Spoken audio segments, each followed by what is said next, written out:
What's up, Bruins fans? I'm here to give you the latest info on your beloved Boston Bruins. This video, I'm going to break down the report coming out of Boston that Jeremy Swayman is asking for $10 million a year on his next contract. This is the only topic I'm going to be covering in this video. If you've been liking my Bruins content, please leave me a like and subscribe. If you've already done so, thank you, and let's get into it. According to a Boston radio host, Rich Keefe, from Jones & Keefe, Jeremy Swayman is asking for $10 million per season, which would tie him for the second highest paid goalie in the league. But no, Jeremy Swayman, as we know, has not signed a contract with the Boston Bruins. Camp starts for them very shortly. You're saying, what is going on there? Went to arbitration with the team a year ago, was not happy with that, very publicly was not happy with that.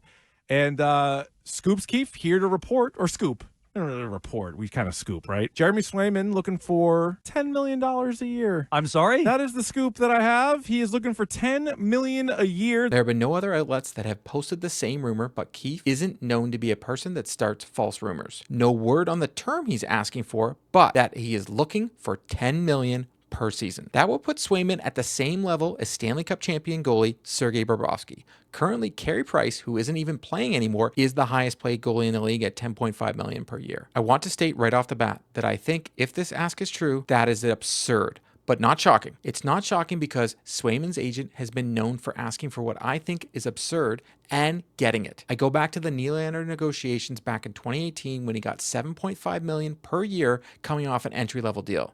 Swayman is allowed to ask for whatever sum he wants, but I don't feel he's proven himself to make this ask to be tied to be the highest paid active goalie in the league. The Bruins only have $8.6 million in cap space, according to Puckpedia. So to even do this deal, they would have to do a trade of players to pull this off. I don't think Swayman is even better than the likes of Vasilevskiy or Hellebuyck, so why should he be paid more than that? Granted, Vasilevskiy signed his new deal in 2020, but Hellebuck's extension just kicked in, and he's proven himself to get 8.5 per year. Swayman could end up being better than Hellebuyck, but Hellebuyck has done it longer. Swayman hasn't played a full season as a starter for the Boston Bruins, but was spectacular last season and in the playoffs is showing promise to be an elite goalie in the league. But he isn't there yet. $10 million per season could look great down the line, but currently he hasn't earned it. And frankly, I don't think the Bruins will do it. When Pastrnak got his big deal from the Bruins, he put up consistent numbers, and Swayman hasn't done that yet as a starter. I want to be clear. I think Swayman will be one of the best goalies in the league, but he needs to show me that in order for me to get behind this supposed asking price. Swayman was a huge reason for the Bruins to beat the Leafs in the first round and was the only reason the Bruins stood a chance against the Panthers in the second round. I used to think that trading of Ullmark didn't give Swayman and his agent any leverage,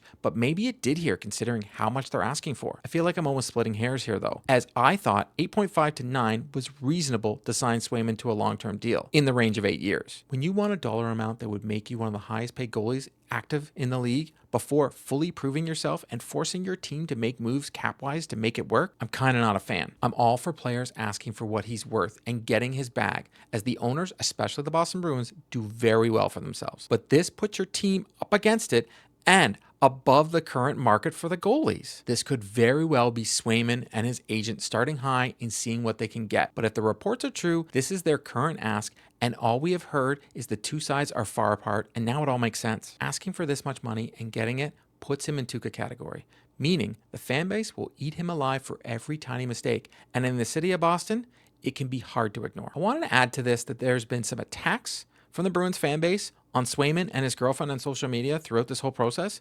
Don't be a loser and be a better human. It's never cool to go after players on socials for these types of things. I want to end it off with, could Swayman be worth $10 million per season? Yes. Is he right now based on the market? I don't think he is. We'll see how this plays out, but this explains a lot if true. Let me know in the comments what you think of all this. That wraps up today's video. I know it was short, but I wanted to get this news out there. To stay up to date on all the news surrounding the Boston Bruins, please subscribe and drop me a like. If news breaks surrounding the Boston Bruins, be sure to check out the channel. If you've already subscribed to the channel, I thank you, and I'll see you next time.